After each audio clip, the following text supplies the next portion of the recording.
sait par exemple la suite des analyses faites du sol lunaire, d'où provient la Lune, et si à l'intérieur de la Lune, il y a, comme à l'intérieur de la Terre, un magma en fusion qui peut exploser. Eh bien, personnellement, je n'ai pas encore fait mon siège là-dessus. D'autres ont peut-être... Alors, attends.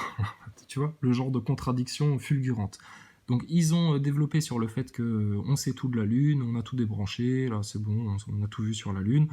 Mais en même temps, quand même, il faut continuer à s'y intéresser parce que sinon, on va perdre des budgets. Et puis là, on ne sait pas trop, en fait, comment est faite la Lune. Est-ce qu'il y a un magma à l'intérieur? Alors il va dire, à mon humble avis, je pense que... Ils ont peut-être abouti à une conclusion, mais il semble assez vraisemblable que, la Lune, en tout cas, n'a jamais fait partie de la Terre. Vous savez que certains avaient pensé que la Lune, en fait, c'était sur Terre, là où il y a le Pacifique actuellement. Mais rien ne semble étayer, d'après ce que nous avons ramené, étayer ce genre d'hypothèse. Alors, est-ce que la Lune a été capturée par la Terre Pourtant, on a eu des grands professeurs universitaires, etc., qui ont pu expliquer à certains enfants, oui, donc la Lune, en fait, elle appartenait à la Terre, et elle a été séparée, à un moment donné, il y a eu un choc, c'est comme ça que ça s'est passé, et pas autrement, et puis c'est le Big Bang qui a tout créé. Voilà, les scientifiques, pseudo-scientifiques de nos jours. Putain, vous avez une vision très limitée, vous êtes des chevaux marchant avec des œillères. Certains moments dans l'histoire de l'espace, et vous tirez un carrosse funèbre. Ce n'est pas exclu. Je crois que l'hypothèse la plus fréquente actuellement est que la Terre et la Lune ont été créées, ou la coalescence est intervenue à peu près au même moment, et à partir du même nuage de matière qui a formé notre planète. Ça, c'est dans sa vision d'être suprême qui ordonne tout, etc., etc. La Terre et la Lune formées au même moment à partir d'un nuage de matière. Voilà, il reste flou. On n'est pas dans la science, là. Pourquoi? Parce qu'il sait qu'il y a un être supérieur. C'est bien pour ça que, je sais plus quand c'était, là, vers 2010, là, il y avait des mecs qui allaient les trouver, là, les astronautes, les Buzz Aldrin, etc., aux États-Unis, ils leur couraient derrière, des conférences, etc., comme nous on a fait avec les acteurs de crise, et puis ils leur posaient une question, ils leur disaient, Monsieur Buzz Aldrin, est-ce que vous pouvez juste jurer sur la Bible, s'il vous plaît, que vous êtes astronaute? Les mecs, ils pétaient un câble. Donc du coup, quand ils ont vu qu'il pétait un câble, ils y sont retournés. Ils ont dit, monsieur, est-ce qu'on peut vous redemander si vous pouvez jurer sur la Bible, etc. Ils ont fait le truc en mode sale gosse. Les autres, ils devenaient fous en face. Tu vas voir Thomas Pesquet, tu lui dis de jurer sur la Bible, là, qu'il a été dans la station spatiale. Tu vas voir la tronche qu'il va faire. Monsieur le gendre idéal. Oh, putain. Mais c'est très bien. Il faut que les choses maintenant soient justes. Les héros, les zéros, voilà, on va plus rien confondre. T'inquiète pas. On sait ce qui sauve la France et on sait ce qui l'a pourri. Autre chose, une autre question? Il y a ici deux courants qui se dégagent. Ce sont ceux qui sont déçus par l'arrêt des expériences spatiales et ceux qui y trouvent encore un intérêt. Et avant de parler de l'avenir, je voudrais savoir si M. Armstrong peut tirer un bilan des applications quotidiennes que toute cette aventure de l'espace a apporté aujourd'hui.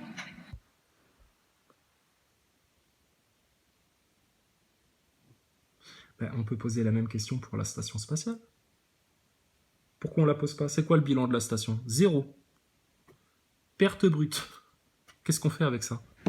Et quand on sait la supercherie que c'est en plus, mais dis donc, mais la vache, c'est un braquage ça, c'est un hold-up, c'est un vol, c'est un viol, un viol des consciences, un viol de vos enfants, un viol des générations pour que les gens payent, acceptent de donner de l'argent pour ça avec leurs impôts, et puis, putain, le spectacle que c'est.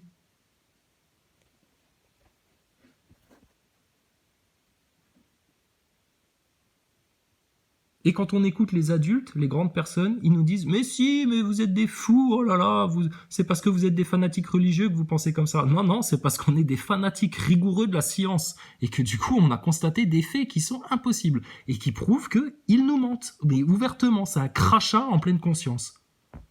Et il faudrait qu'on dise rien pour pas que les gens... faut pas sortir du lot. Rester dans le troupeau alors. Donc les applications directes là, qu'est-ce qu'on a eu? Qu'est-ce que ça fait avancer tout ça? Ah, t'es bien mal à l'aise encore une fois là. Bon, alors... La NASA a tenté, un effort au cours des 10 dernières années, a tenté précisément de divulguer, de diffuser toutes ces informations. Quelles informations? Les applications, les expériences? Mais ça fait 30 ans que vous parlez des panneaux solaires. Ça fait 30 ans que vous parlez de rien d'autre. C'est du chichi, ça tourne autour du pot. Il y a du vent, c'est rien. Il n'y a plus que Astronogeek, Hugo Lisoire, Loisir, là, Defacator, tous les neuneux nazis NASA Boys, là, pour encore rester accro à vos trucs. C'est des petits drogués, les mecs, là. Ils ont une teuteuse, là, un petit nounours, un petit doudou, et on leur dit, oui, mais il y a un poison dedans, arrête de le sucer maintenant, stop. Non, je veux garder ma fusée, mon Thomas Pesquet, ma station spatiale, je la vois passer dans le ciel. Mais non, ce que tu vois passer, c'est une technologie avancée que tu ne connais pas. Mais le reste, ce que tu vois à la télé, les photos, les images, toute la culture station spatiale, astronaute, ça c'est de la foutaise, c'est un spectacle, c'est un roman photo. Ils se sont foutus de votre gueule.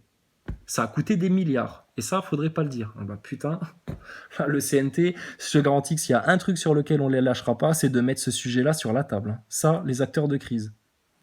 Et après, tout le reste, oh là, là, on les laisse faire. Là, franchement, là-dessus, il n'y a rien à dire. Hein. Fioril et ses copains et ses copines, ils vont sur tous les sujets. 360 degrés. Parfait, c'est exactement ce qu'il faut faire. Et soyez audacieux, hein, parce que eux, ils ont vu large en face. Hein. Tout ce que l'on a pu recueillir, d'ailleurs, on connaît un certain nombre de retombées tout de même de ces vols spatiaux dans la vie de tous les jours. Et la NASA a publié un ouvrage, et cette sort le publication pressbook. sort une fois par an. Il te sort le Les pressbook. retombées de l'exploration spatiale. Quel C'est VRP, un quoi. ouvrage qui paraît tous Enfin les ans, bref, tout ça, on avait fait.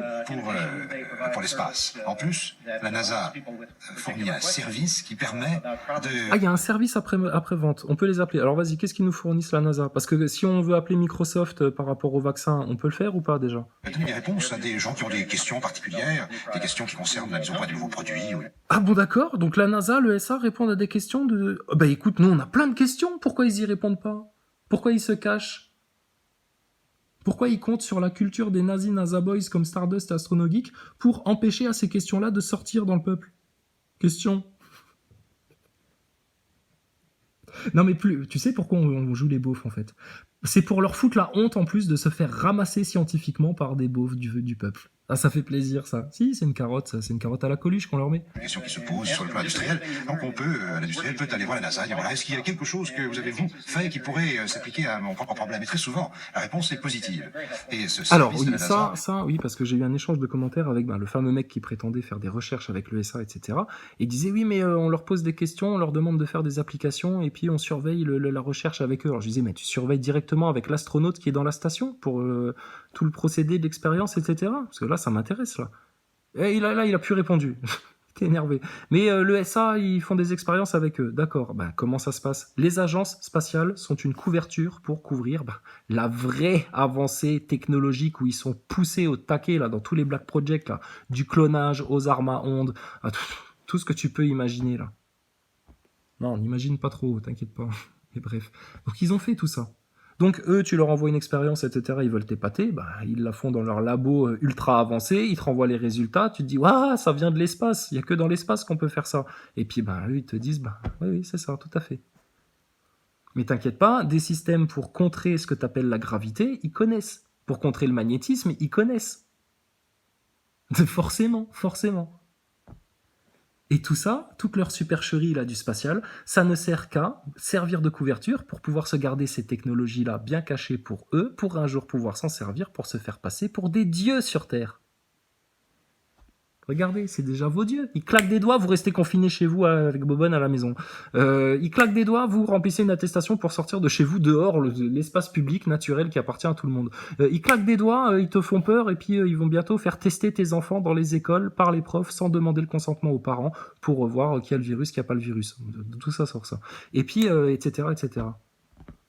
Et là, ils vont te lancer une religion mondiale, il paraît. Oh là là, qu'est-ce qu'ils vont faire avec tout ça? Qu'est-ce qu'il va dire le pape? Si on voit des extraterrestres arriver, ils feront partie de la religion mondiale, eux aussi? On est une grande communauté, fraternité universelle? Oh là là! À la fin, c'est là-dessus qu'ils vont essayer d'avoir les gens. Ils vont te faire un mix-max de tout ça, mais bon, on les voit venir. Et puis leur station, à 28 000 km/h, ouais, dans la piscine? Non. Non. a rendu d'immenses services à littéralement des centaines d'entreprises. Et je pense que ceci continuera à être une partie tout à fait vitale de l'utilisation que l'on fait de ces informations. Ça, c'est l'aspect... Alors là, les centaines d'entreprises qui profitent des avancées technologiques du spatial, moi, je demande à voir. Qu'est-ce qu'il y a eu comme grande découverte faite dans la station spatiale, par exemple, qui sert à la vie de tous les jours? Les mecs, ils ont toujours un grand blabla pour te dire oui, mais non, mais si, c'est bien, enfin bref. Mais des exemples concrets, toute une liste. Oui, bah il y a un pressbook, il y a un bouquin, vous pouvez vous le procurer à la NASA, ça répondra à toutes vos questions. D'accord, oui, mais alors, des exemples concrets dans la vie de tous les jours, des applications quotidiennes. Grâce au spatial. Rien.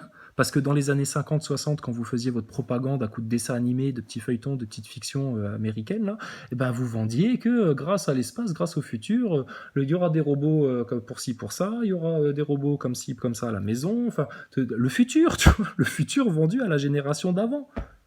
Or, il n'y a rien. On a un lave-vaisselle, un frigo. Ça vient pas de l'espace, ça te fout pas de ma gueule. C'est pas Thomas Pesquet qui a inventé le frigo ou la machine à laver dans la station. Bon, par contre, ils ont inventé un truc formidable dans la station spatiale, c'est une machine dans laquelle ils font rentrer toutes leurs eaux usées. Ça capte même la transpiration, les gouttes de transpiration, tout. Tout est aspiré. Le caca, le pipi, et ça fait de l'eau hyper bonne, hyper pure à boire. Et ils font tout ça en apesanteur. Est-ce que vous vous rendez compte, les gens? La prouesse technique?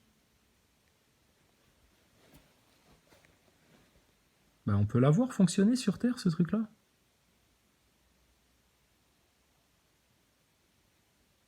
On peut pas en donner un exemplaire dans un endroit reculé, là, où il fait chaud, où les gens ont soif? Ça fonctionne avec des panneaux solaires. Bill Gates, il peut pas payer ça aux gens plutôt que de leur payer des vaccins?